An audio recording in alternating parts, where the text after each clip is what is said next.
tal? Muy buenos días nuevamente con ustedes aquí en su programa Pico de Gallo, un servidor Carlos Garza Limón.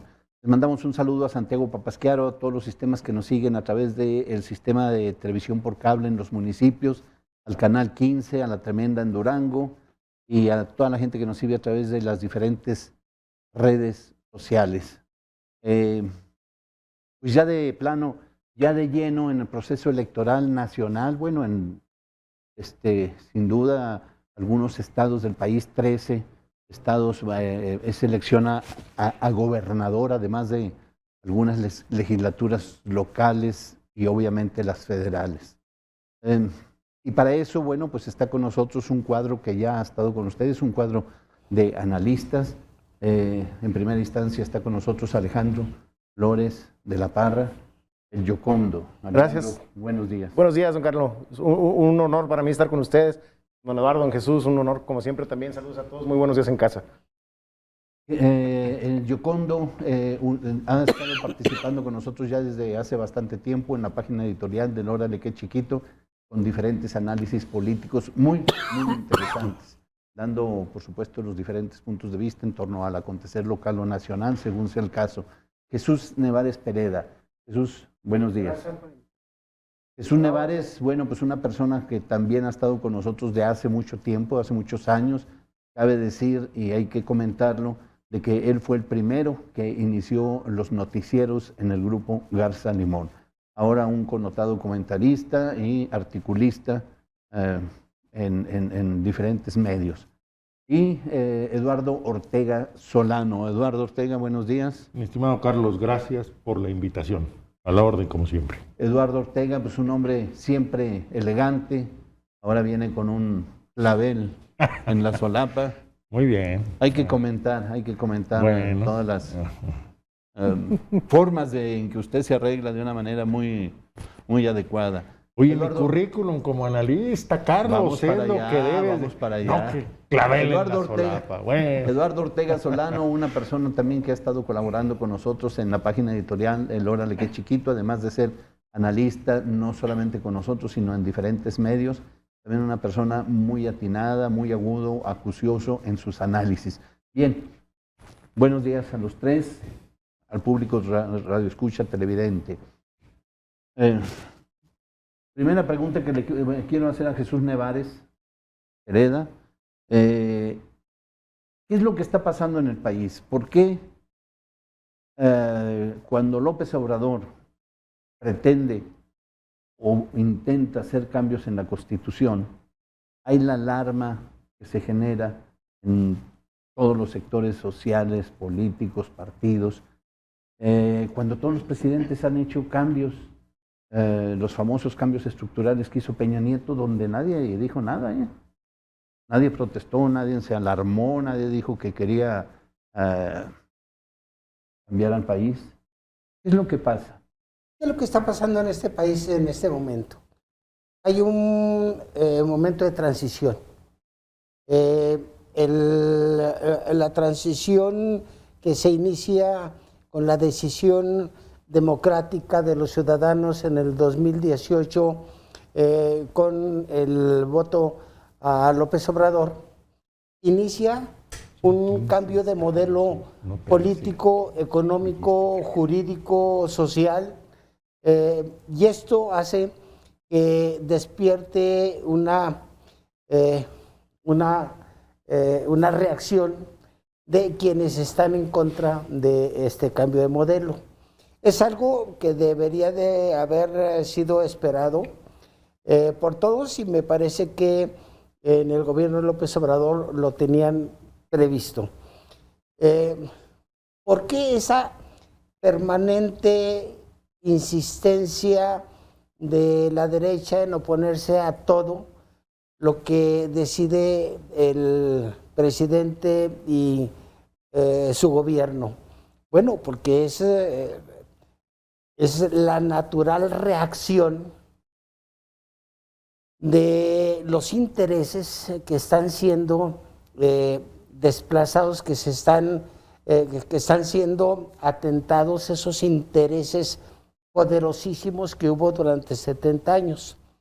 Yo no estaría de acuerdo en que todas las reformas que propone López Obrador están siendo rechazadas por todos los sectores sociales. A mí me parece que están muy localizados los sectores que no lo aprueban, que es un empresariado de derecha radical, con Gustavo de Hoyos, con Claudio X González, los políticos que están siendo desplazados del poder, en el cual pues lo abusaron de manera comprobada, y obviamente que están reaccionando de manera furibunda, sin embargo los sectores sociales, y de acuerdo a las encuestas de opinión que están siendo muy coincidentes, más del 60% está apoyando a las decisiones de gobierno de López Obrador. Entonces, para mí, eso es lo que está sucediendo. La reacción de los intereses están siendo, la reacción de los grupos a los cuales se les está atentando sus intereses que mantuvieron durante más de 70 años. Bien, una acotación muy interesante que hace Jesús Nevares Pereda en el sentido de que no es la sociedad en su conjunto, sino es algunos grupos, sobre todo empresariales, que se han visto efectivamente afectados en sus intereses. Y una corrección que hace Eduardo Ortega Solano en el sentido de que no son 13 estados donde va a haber elección, sino 15. 15 gobernaturas, Carlos. ¿Qué opinan respecto a lo que aborda Jesús Nevares Pereda? Sin embargo, sin duda es un detalle a tomar en cuenta el hecho de que sí hay ciertos grupos que están muy opuestos porque, bueno, se tocan intereses, por supuesto. El hecho de que como mucho tiempo se abusó de todo lo que se tenía a la mano en el poder, no solamente por la cuestión del Ejecutivo, sino el cómo se negociaba también con la parte del Poder Judicial, del Poder Legislativo, el cómo se negociaban precisamente con el Poder Legislativo este tipo de reformas, y que el día de hoy este tipo de negociaciones no se estén dando puede ser un indicativo, por supuesto, de lo que está causando esta molestia generalizada, al menos, o más bien focalizada, como decía don Jesús, en ciertos grupos.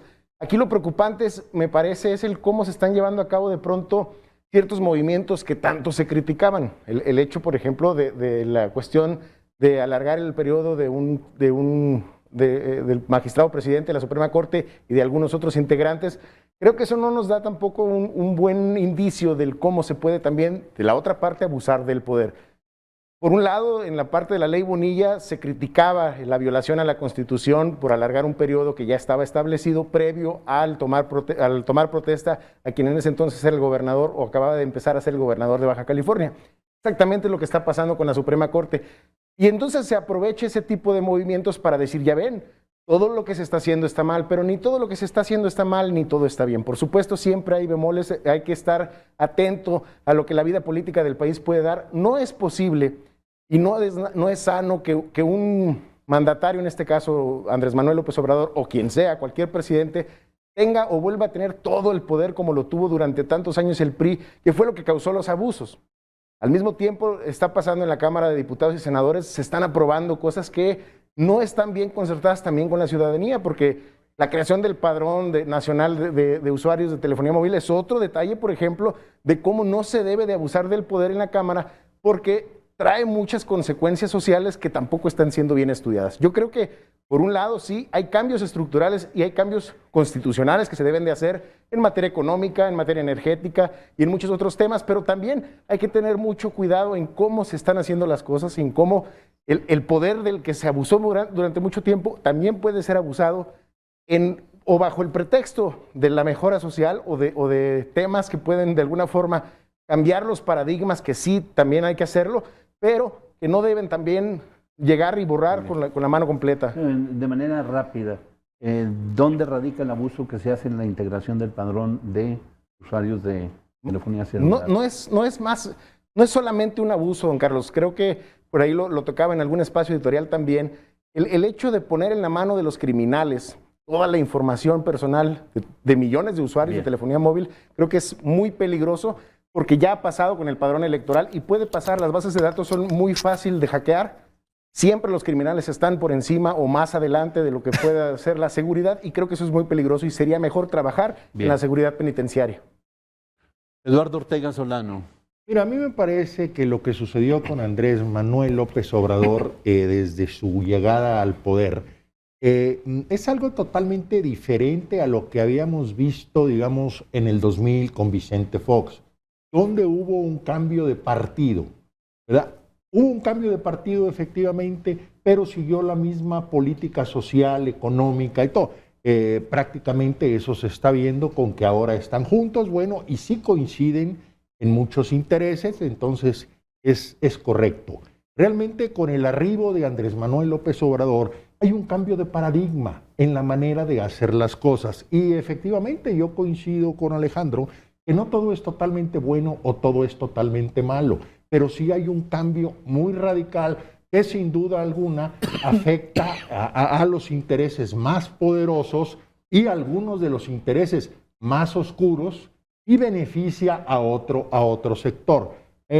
Andrés Manuel López Obrador en una ocasión puso un ejemplo que a mí me parece muy certero, donde dice, a ver, la repartición del dinero es ahora de una forma diferente, y puso una analogía de un árbol donde se regaba anteriormente el árbol de arriba, bajaba, ¿verdad? Y decía, va a ir bajando y algo les va a tocar, algo les va a caer. Pues sí, algo les tocaba, pero era muy poco. Ahora el cambio es el siguiente, lo que se riega es la raíz y se espera que suba. Entonces ya no se vieron esos rescates a los empresarios. Lo que sí hubo fueron muchos microcréditos a la palabra y cosas por el estilo, ¿verdad? Entonces es algo normal, es algo lógico, y no estoy hablando que sea esté bien, me parece hasta inmoral el pataleo de algunos empresarios, y no de todos, porque también hay empresarios muy respetables que han trabajado, que sin duda alguna no es el caso de, como dices, Claudio X González y todas sus huestes, los cuales, bueno, pues son unas verdaderas fichitas y tienen asimismo un grupito de mexicanos contra la corrupción, algo así, que sin duda con mucha cola que les pisen, o grupos radicales, extremistas, diría yo hasta enemigos de México como Frena. Pero bueno, esos son otros temas. Nevares, quería hacer un comentario. Sí, unas acotaciones breves. La diferencia entre una decisión de Estado es si beneficia a grupos pequeños o beneficia a la sociedad mayoritaria.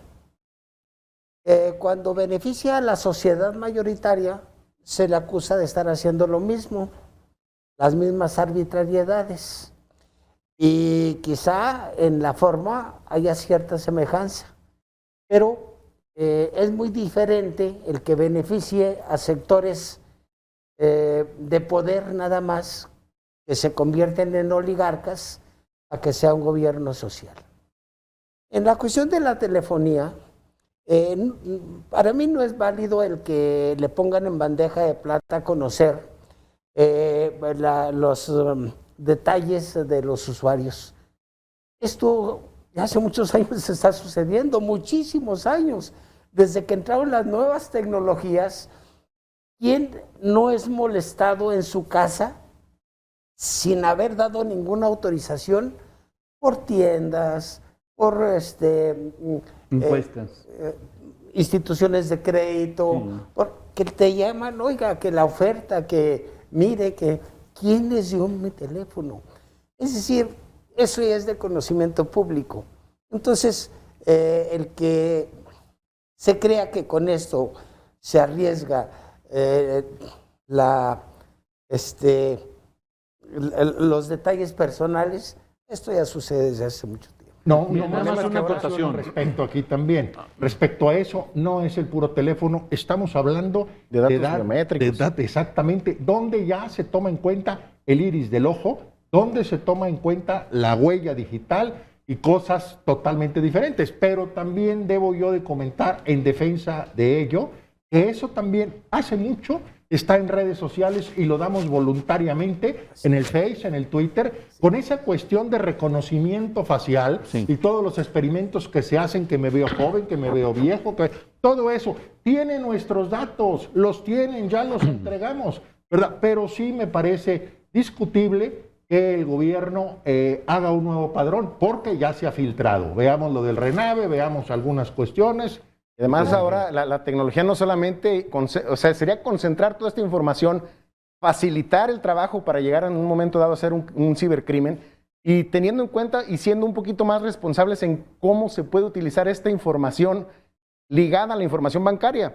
Hace algunos años no estaba tan ligado el teléfono y nuestras tecnologías no estaban tan ligadas a nuestra información bancaria. Y eso también es muy peligroso, es algo que no están tomando en cuenta y que además, bajo el pretexto que se está haciendo, que sería el terminar con o el frenar ciertos delitos como el secuestro y la extorsión, me parece demasiado, pues hasta irresponsable, pero desde un punto de vista un tanto ingenuo, pensar que con esto se puede lograr cuando sería más fácil invertir de verdad, si de verdad se quiere hacer un cambio, en una mejora en el sistema penitenciario y en la seguridad dentro de los penales. Creo que si se logra trabajar con eso, se puede evitar todo esto que podría ser fácilmente tomado en una bandeja de plata. Vamos a hacer un análisis.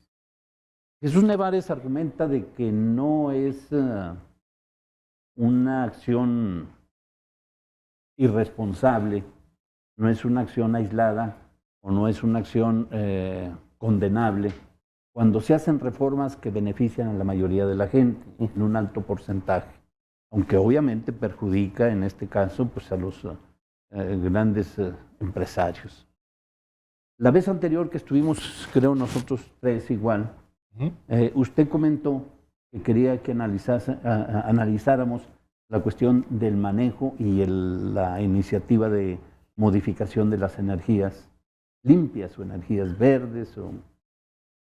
Vamos a tomar ese ejemplo para a través de él saber si beneficia a uno u otro sector, el que permanezca como está, como lo dejó Peña Nieto, o que se vaya a como lo propone López Obrador.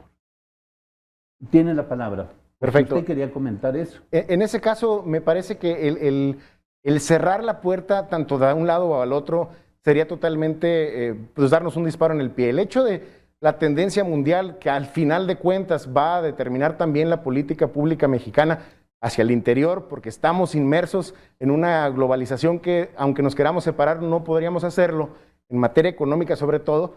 Creo que el cerrarle la puerta a lo que ya se venía creciendo un poco, de mejorar, no solamente de cambiar, porque no se trata de borrar unas y poner otras, sino de empezar a trabajar y a transitar en dos caminos de manera paralela, no quizá con los temas de corrupción que se estaban manejando por la parte de la administración de Peña Nieto, pero sí en el empezar a explorar nuevas maneras de lograr la generación de energía. Creo que eso era importante, el cerrar la puerta y volver nuevamente a exclusivamente estar utilizando combustibles fósiles. Yo creo que es una forma de dar pasos hacia atrás, cuando ya se habían dado hacia adelante, que quizá sí había un mar de corrupción que se puede combatir y que sí es bueno que se esté trabajando al respecto, pero no necesariamente dando pasos hacia atrás. Yo creo que si el rumbo que no estaba tomando el país se podía corregir, se podía hacer sin necesidad de regresar nuevamente a los esquemas anteriores.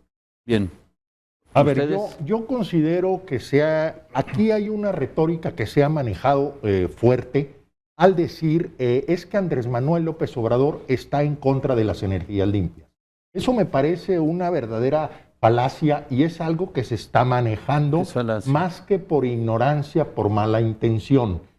Considero que lo que quiere Andrés Manuel López Obrador respecto a las energías limpias es que se pongan las reglas sobre la mesa, no unas reglas ventajosas, porque hay que recordar que la reforma energética que se hizo en el sexenio pasado, y bien es cierto que se hizo con la mayoría de la aprobación de los partidos políticos y de las cámaras, ahora estamos viendo que se hizo en base a billetazos, que se hizo en base a la corrupción emanada de Odebrecht, todas esas cosas, donde beneficiaron a las oligarquías. Aquí hay un problema. El problema no es si son energías limpias o sucias. Sin duda alguna, la tendencia nacional e internacional debe de ir rumbo a las energías a las energías limpias. Pero yo me pregunto por qué los expresidentes o los políticos más fuertes, todo el poder, son los que tienen las cuestiones petroleras, los que invirtieron, los que compraron. Y ahora precisamente estamos viendo que hay muchísima corrupción al respecto. Aquí le están dando prioridad a las empresas privadas, a la generación de energía, antes que a Pemex. Y hay esta cuestión. Lo que estoy totalmente de acuerdo es que México debe de recobrar su autonomía, tanto en cuestión energética, alimentaria y algunas cosas. Pero a ver, es un tema que no se ha tratado bien, tiene muchos asegúnes, y por otro lado las energías limpias sí la producen, pero no invirtieron en almacenarla. Bien. Que eso también es muy importante, ¿eh? Bien. La tienen que almacenar para cuando se las piden, ahí esté y no dependan únicamente si hay sol, si hay viento, todo eso. Bien, Jesús Nevares Pereira. Yo coincido en que la tendencia global debe de encaminarse a darle a la humanidad un mundo más habitable, un mundo en donde haya menos elementos de intoxicación en el cuerpo, en donde se respete el agua, el aire, en donde se respete la vida vegetal, la vida animal. Y de manera gradual se debe de ir eliminando todo lo que ha llevado a que haya una situación caótica, que estén desapareciendo especies animales y vegetales, que se estén generando cánceres en el ser humano como consecuencia de esta saturación de elementos tóxicos. Pero no hay que olvidar que los elementos que han intoxicado al mundo han generado fortunas increíbles, increíbles. Los dueños del mundo, los dueños económicos del mundo, son los que causaron todo este caos. Todo este ambiente agresivo contra la humanidad, contra sus riquezas. Por lo tanto, me parece que desde los gobiernos de los países y a nivel global se deben de ir implementando esta serie de medidas para darle a la humanidad un mundo más limpio, y que también en este caso va a haber reacciones. Bien, contextualizar y puntualizar algunas situaciones. Como dice Eduardo Ortega Solano, la gran falacia, la gran mentira. La gran mentira es lo que se ha estado manejando en el sentido de que López Obrador se opone a las energías limpias. Eso es una absoluta mentira.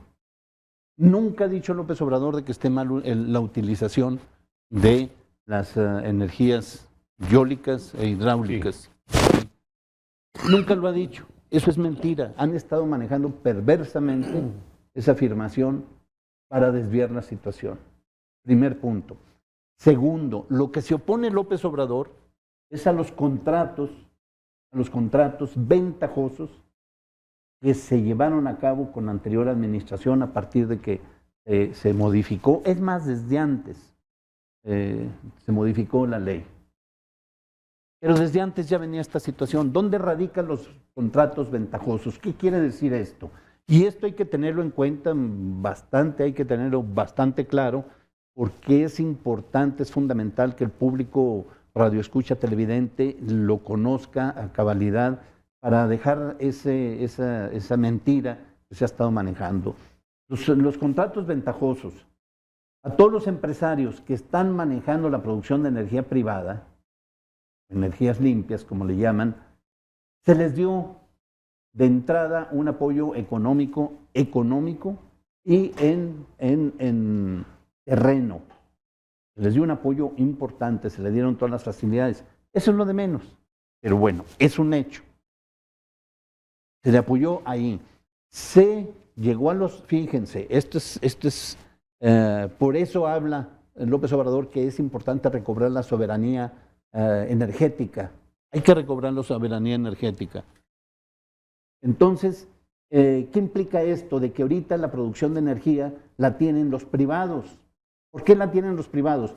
Porque todo lo que están produciendo las energías eléctricas de los privados va a parar a la comisión, allí está el depósito de energía, lo que tiene la comisión, pero es la primera que se vende, es la primera que se vende. Es decir, la energía que produce la Comisión Federal queda abajo, y arriba va la producción de las privadas. Y es la primera que se vende, pero da la casualidad de que como la recibe, el precio que recibe la Comisión Federal de Electricidad de las energías privadas, es más caro, lo recibe más caro de como la misma comisión lo vende. Digo, desde allí ya va una situación muy irregular. Yo creo que no se vale ese tipo de convenios donde está perjudicando, ya no digamos al país, eso no al Estado, está perjudicando a los consumidores, a los consumidores, que es la gran ciudadanía, porque lo están vendiendo más caro y tiene que subsidiarlo la Comisión Federal para poder no perjudicar a la ciudadanía. Ese es un elemento sumamente grave, dos de los graves, no, ya vamos en el tercero. Cada año se les da un apoyo económico bastante considerable para el mantenimiento de toda la infraestructura que produce la energía privada. Estos son elementos que son a los que se opone López Obrador. Esto es a lo que López Obrador se opone, no al manejo de la energía limpia, eso es mentira, no es ahí a lo que se opone a los convenios. Y lo que quiere, lo que está demandando es que se modifique esa situación.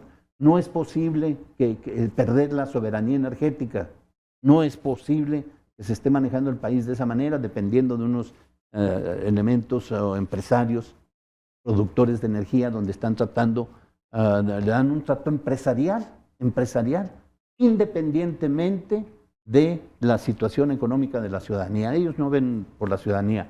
Tenemos un ejemplo grave, ahora en enero, febrero, donde se congeló la tubería de gas en Estados Unidos y repercutió aquí en México, que México afortunadamente pudo salir de ese problema en 2 días, fue más grave y de mayor repercusión en Chihuahua, en el estado de Chihuahua. No hubo mayor problema. Sin embargo, en Estados Unidos, sobre todo en Texas, subió, pero gravemente la energía, el suministro de gas, de manera dramática. Aquí no. Pero en Estados Unidos toda esa producción depende de los privados. Ese es el problema fundamental, ese es el problema de fondo que está en la producción de las energías por privados, aparte del dinero que se les entrega. ¿Cómo es posible de que se les esté entregando todavía un subsidio anual, haya o no necesidad? Son empresas privadas. Ese es lo de fondo, eso es lo que radica de fondo. También hay una parte que habría que tomar en cuenta y es en las formas. Volvemos nuevamente al cómo se está haciendo. ¿Cómo sería lo ideal? No necesariamente que yo tenga que decir cómo sea lo ideal, pero tomemos en cuenta aquí un detalle. Casualmente se está hablando de que se dio una pésima negociación, claro, y se puede corregir sobre la marcha y tiene el poder para hacerlo. Ahora el poder legislativo está ahí de su lado. Y no necesariamente por eso tendríamos que hacer el retroceso. Voy a poner un ejemplo muy burdo, pero muy práctico. Aquí en Durango, en el cuestión de las luminarias, se hizo un contrato muy ventajoso para la parte privada. Sí. Y no por ello quitamos las luminarias LED y pusimos las luminarias del alumbrado público de la ciudad de Durango, o del municipio de Durango, que se puso en la administración de José Ramón Enríquez Herrera. Se firmó un contrato muy ventajoso para la gente que iba a operar este contrato. Y se corrigió el contrato y se renegoció con la parte, con el proveedor, y no por eso quitamos las lámparas LED y pusimos foquitos o bulbos que gastan más energía. Ahora, para traspolar el ejemplo, casualmente quienes se van a ver beneficiados son los productores de carbón. Y casualmente, uno de los productores de carbón es uno que ha llegado a la cuarta transformación. Esas son las formas en las que yo no estoy de acuerdo. Porque por un lado se critica lo que se hizo. No recuerdo, es un senador de la República que uno de sombrero y bigote, así muy bonitos, que no ha sido muy célebre como legislador, por eso no recuerdo el nombre, pero se los puedo compartir después en redes sociales ya que haga la acotación de quién es la persona, pero me parece que esas formas son las que no se deben de permitir, y teniendo el Poder Legislativo, el aparato completo de su lado, para poder renegociar, también interviniendo el Poder Judicial para que lo que se haya hecho en contra o en contraveniencia del dinero del pueblo, por supuesto de México, se pueda resarcir, porque estos daños se pueden resarcir, se puede revertir, y si no se lograra a nivel nacional, hay también la manera internacional de hacerlo, pero si no se hace de esa forma, y de pronto sin querer o casualmente se está beneficiando a otros que son allegados nuestros, bueno, de alguna manera también se presta malas interpretaciones. Ahí es donde yo no estoy de acuerdo en las formas en que se está haciendo este movimiento. Es Armando Guadiana. Armando Guadiana, casualmente. Armando Guadiana. Dueño de minas de carbón, efectivamente. Senador de la República por Morena. Sí, pero a ver, los contratos de carbón y todo ya estaban también desde antes. Aquí sí hay anomalías, sin duda alguna, que hay que corregir. Pero sí, insisto, existen muchas mentiras alrededor, y voy a hacer una rápida precisión nada más entre falacia y mentira, porque no lo dije, lo mismo, no lo dije como no lo dije como sinónimo, y no es sinónimo. A ver, una mentira pudiéramos decir, en la noche sale el sol, eso es una clara mentira, y una falacia es una cuestión orquestada para hacer pasar una mentira como verdad, pero metiendo elementos, metiendo análisis, metiendo estudio. Sí. También hablemos de lo que es la posverdad, que es un término, es un neologismo, pero ya autorizado por la Real Academia. No se vaya a reburujar mucho. Ya es una mentira más sofisticada en el tiempo de los fake news y todo eso. Sí, pero no es lo mismo. A mí me llama la atención lo de las formas. Yo estoy totalmente consciente de que los proyectos opositores a López Obrador deben de expresarse. El que tenga resistencias, aun cuando sean de la derecha, es válido. Pues estamos viviendo una sociedad de contradicciones. Pero me parece que lo que no es válido es que no aporten a la sociedad desde su visión, desde su punto de vista. Es decir, nada más están en una permanente, insistente crítica y golpeteo, pero no hay propuesta. No dicen, estamos en contra de esto, proponemos que sea así y que se aplique de la siguiente manera y que se haga con estos elementos. No dicen absolutamente nada. Eso ha tenido como consecuencia que la sociedad no les crea. Y está comprobado con la aprobación alta que tiene el ejercicio de gobierno de López Obrador. ¿Por qué?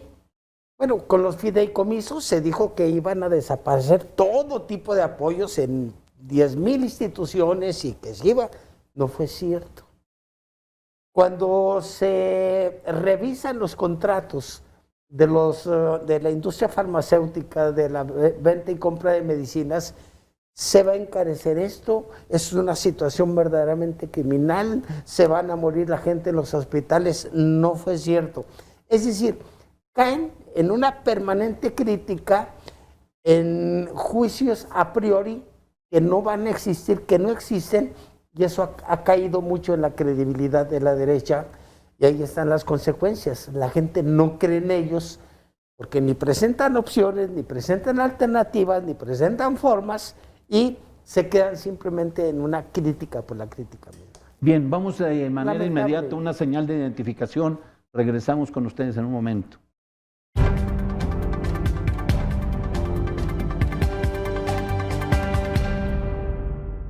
Regresamos con ustedes. Recuerden, estamos en Pico de Gallo. Eduardo Ortega Solano, Alejandro de la Parra. Flores de la Parra, sí, así es. Flores de la Parra. El Yocondo, dígame. El Yocondo. Y Jesús Nevares Pereda. ¿Cuál es su apodo? ¿Usted tiene apodo? No. Bueno, bien, vamos. En la universidad siempre me dijeron Cuba. El Cuba. Siempre. El Cubetas. Pero no le gusta que al aire le digan Cuba. A mí me reclamó. No hace me bien, escribí en un papelito. Soy Nevares. Pues, bien. Nevares. Pero esa es otra historia. El gran pecado de meterlo en los medios de Sobre la Sí. cuestión electoral aquí en Durango, sobre la cuestión electoral, ya empezó el proceso electoral más o menos hace una semana, y bueno, de manera general, pues está apenas iniciando.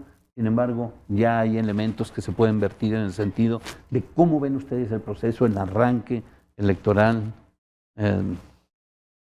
de los candidatos. Bueno, pues en el caso de los candidatos a diputados federales, me parece que hay dos sencillas narrativas. Por un lado, quienes pretenden ser la oposición de Andrés Manuel López Obrador, pues descalificando prácticamente cualquier paso que se dé en la administración, y en la parte de Morena colgándose de cualquier figura que pueda darse como buena o el visto bueno por la sociedad. Y hay una falta de propuesta por ambas partes, tanto de un lado de los que son opositores y que señalan todo, pero que, como bien decía don Jesús hace rato, no proponen absolutamente nada. Y por el otro lado, quienes tampoco proponen nada, ni siquiera conocen de fondo los temas de la administración como para darle un seguimiento en su narrativa política de campaña. Y creo que por ahí, por ese lado, se está perdiendo. Lo lamentable es que a nivel local se está traspolando también este tipo de estrategia. He escuchado, desgraciadamente, algunos candidatos a diputaciones locales que van por otros partidos que no sean Morena o PT y están en esa misma narrativa. Están tratando los temas nacionales como si desde una curul local pudieran hacer algo al respecto. Y desgraciadamente no estamos viendo propuestas, por un lado, de cómo podrían trabajar de mano de la administración estatal como para poderle dar seguimiento a un trabajo del Programa Estatal de Desarrollo, de los programas municipales de desarrollo, porque no los conocen y desafortunadamente tampoco hay propuesta de ese lado. Y en la parte de lo que viene siendo Morena PT, también en lo local, los veo muy apagados también, como que nadando de muertito, como lo hicieron en 2018, y me parece que va a ser difícil que se logre de alguna manera emular lo que se logró en 2018 de una votación de cascada, y que si no se ponen a trabajar en verdaderamente representar lo que podría ser o viene siendo la cuarta transformación, aterrizándola a nivel local, difícilmente podrían lograr que el electorado, con todo esto que está alrededor pasando, con todo lo que se dice bien, todo lo que se dice mal, pueda de alguna forma identificarlos verdaderamente con esta corriente ideológica política. Bien. Me parece acertado lo que comenta Alejandro, lo reafirmaría, pero para no ser repetitivo, voy a ver, porque bueno, eso de hecho lo doy por como si lo hubiera dicho yo, lo doy por sentado. Yo creo que es mentalista. Sí coincido. Hay otra cosa muy importante también que estamos viendo en este proceso electoral, que es algo que nunca habíamos visto, desafortunadamente nunca nos había tocado, que lo estamos viviendo dentro de una pandemia, dentro de una emergencia sanitaria. Entonces ya por obligación va a ser una cuestión diferente. Aquí no solo se deben de tener propuestas, que claro es muy importante, se debe también de tener la responsabilidad de cómo van a llevar los candidatos esas propuestas. Hace días vimos un evento de apertura de campaña masivo, lo cual a mí no me pareció adecuado, ya lo hemos manejado en varios espacios, pero también cada uno de los candidatos en mayor o menor medida juntó una cantidad de gentes, sí, 50 gentes, 80 gentes, 100 gentes, cosa que permite la ley, sin duda alguna, está dentro de los lineamientos. Pero hay que recordar que todas las medidas preventivas, como es sana distancia, gel, todo eso, pues sí, bajan la posibilidad de contagio, pero no la descartan. Simplemente el que los candidatos anden casa por casa, pues alguna persona infectada llevaría la muerte o llevaría la enfermedad. Es algo muy peligroso, se necesita una conciencia diferente. Voy a hacer rápidamente y que no se escuche como halago a esa persona. Me parece interesante cómo lo hizo el candidato al primer distrito, Alejandro Mojica, el cual junta alrededor de 2,000 personas, pero sin arriesgarlas, sin poner, sin afectar absolutamente de nada. Lo hace con muchas pantallas y lo hace de forma virtual. Entonces, él está prácticamente hablando en un templete con 10, 12 gentes enfrente y, con conexiones virtuales.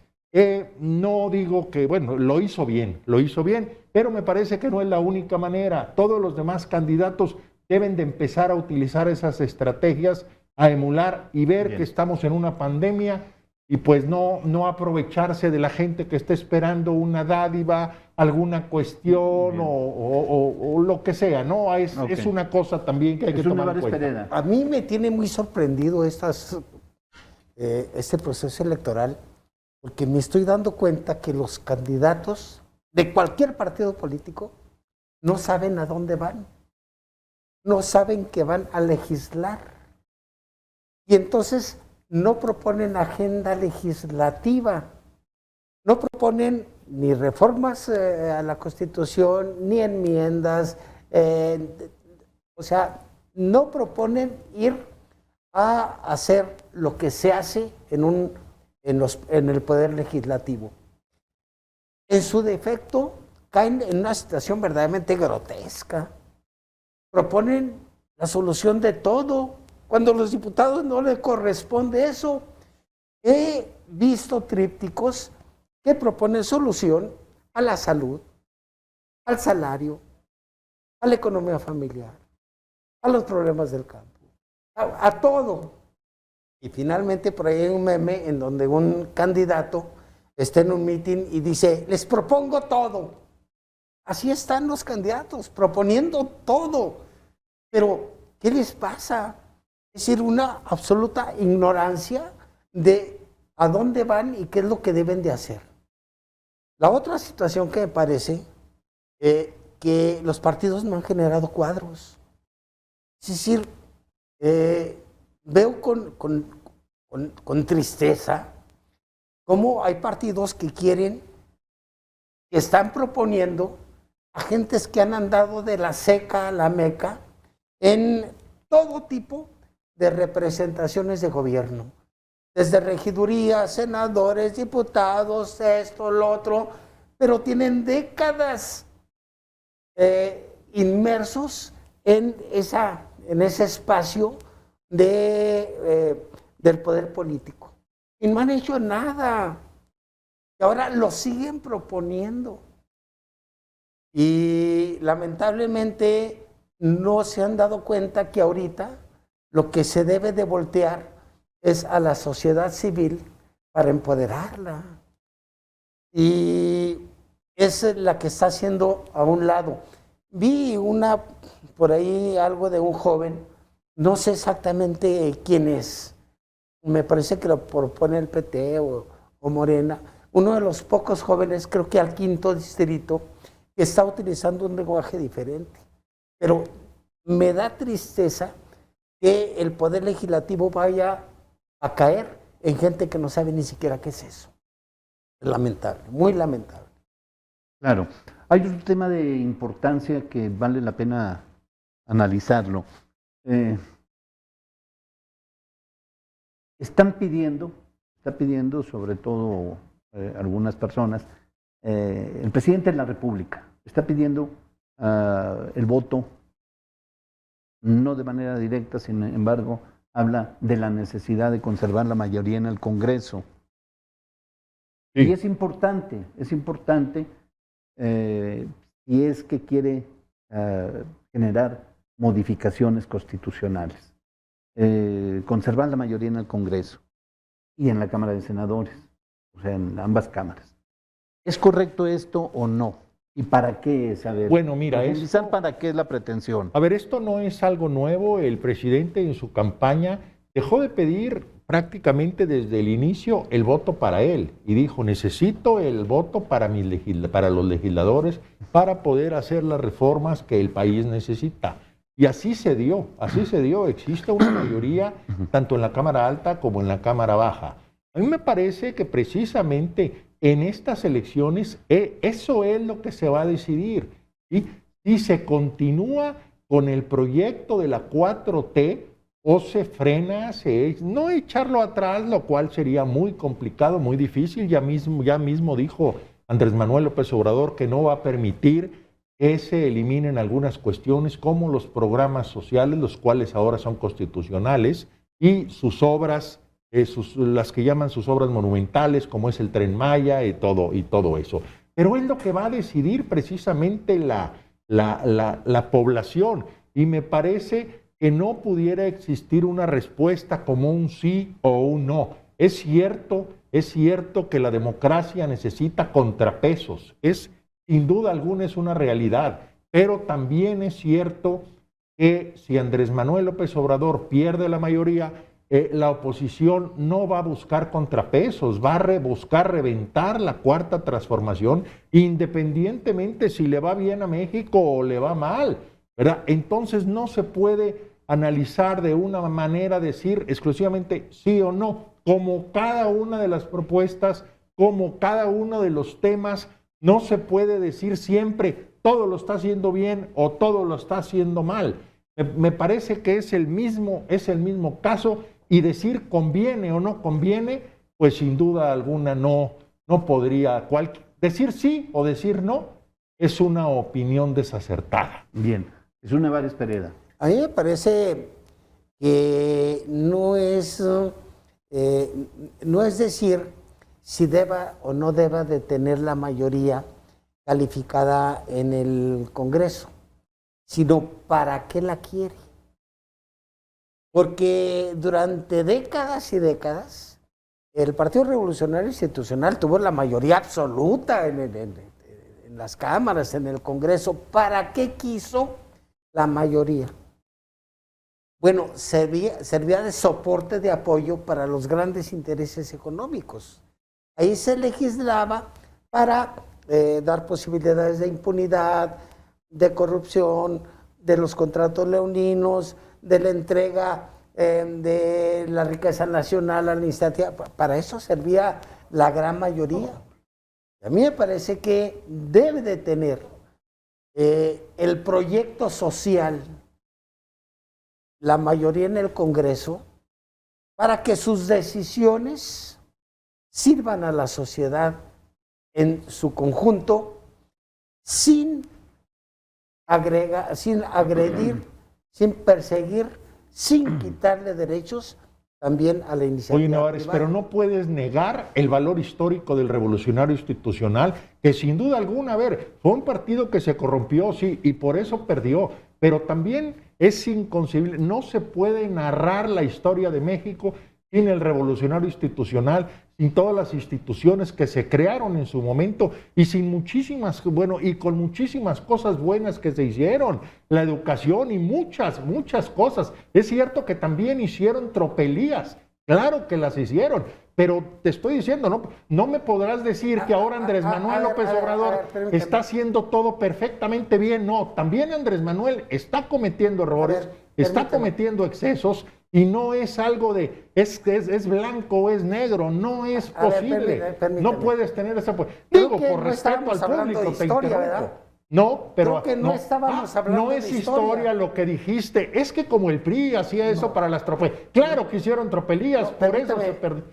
Usted me está hablando de la historia del PRI en México. Yo no estoy hablando de historia. Aquí estamos hablando, Andrés Manuel López Obrador ya en 2 años o 3 años dijo para qué quiere el poder y ya se ha usado. Yo lo dejé hablar, no sea grosero. Adelante. No sea grosero. No, son intervenciones pacíficas y amistosas. Déjeme de hablar. Adelante. Mire, yo estaba hablando estrictamente de la cuestión legislativa. Nada más. Y sostengo que el PRI tuvo décadas y décadas la mayoría en el Congreso. Claro. Y que la mayoría del Congreso era para decidir, para hacer soporte de apoyo de los intereses más perversos del país. Para eso servía. Porque era un modelo oligárquico. Y mi conclusión es de que estoy de acuerdo en que tenga la mayoría del Congreso Morena para que impulse las reformas sociales que favorezcan a la gran sociedad, y puntualizo que tampoco sirvan para persecuciones, para atentar contra el ejercicio de los empresarios, sino para que este ejercicio no sea en detrimento de la gran sociedad. Yo por eso me inclino a que tenga una mayoría como la tuvo mucho tiempo el PRI, pero encaminada a favorecer a la sociedad. Estoy hablando específicamente de lo legislativo. Posteriormente hablaremos de la historia. Alejandro. Mire, yo difiero con don Jesús en el sentido de que quienes han llegado en mayoría, muchos de ellos no tienen el perfil. Precisamente hablábamos de quienes no saben lo que van a hacer en el trabajo legislativo, y muchos de los que están hoy representando a la 4T o a la oposición no conocen.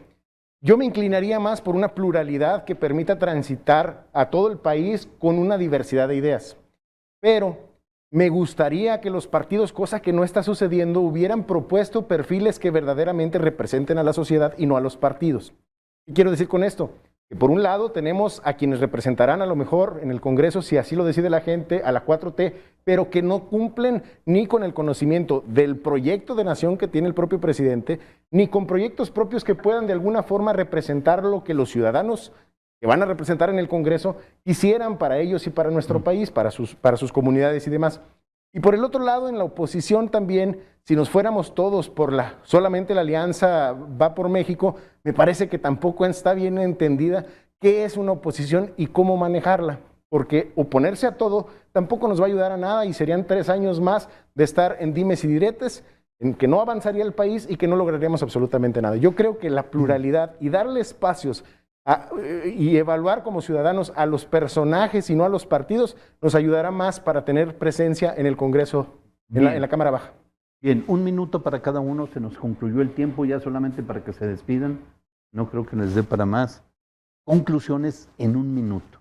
Eduardo Ortega. No, bueno, pues a mí me parece que hay que votar al final de cuentas. Hay que escuchar las propuestas de cada uno de los candidatos, aunque no las tengan muchos de ellos. Hay que ponernos a estudiar, a ver, a analizar y sobre todo hay que ir a votar porque aunque nuestra democracia sea endeble y en ciernes, pues es importante participar. Alejandro. Me sumo al llamado a la ciudadanía a votar y a exigir, sobre todo, va empezando este proceso electoral, me gustaría que los ciudadanos seamos más exigentes con nuestros candidatos, que no permitamos que estén haciendo el ridículo, porque además muchos de ellos están aprovechando las redes y demás para hacer el ridículo. Por ahí he hecho yo una compilación de los ridículos que se están haciendo en las campañas y creo que como ciudadanos tenemos el poder de exigir que estos cuadros y perfiles que se están postulando sean verdaderamente y tengan verdaderamente una propuesta legislativa para trabajar en favor de la sociedad.